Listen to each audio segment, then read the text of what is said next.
is how you change a 1955 Chevy split rim tire.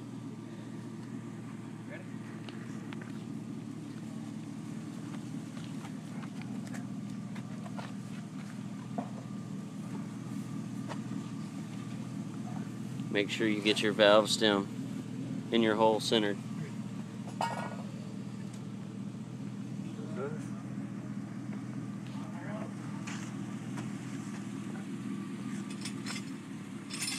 Put your boards on to protect the rim.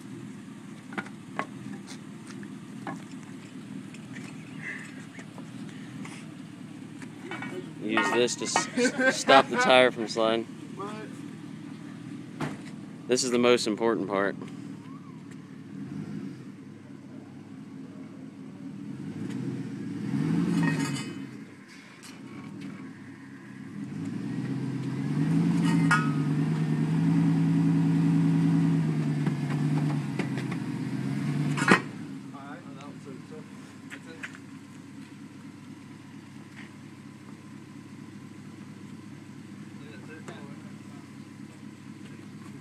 Just to make sure, you take a sledgehammer and you hit the wood that the tire's sitting on.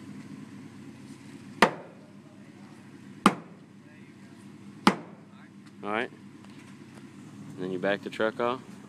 And you're ready for air. But make sure when you do this, you have at least one guy flexing in their boxers.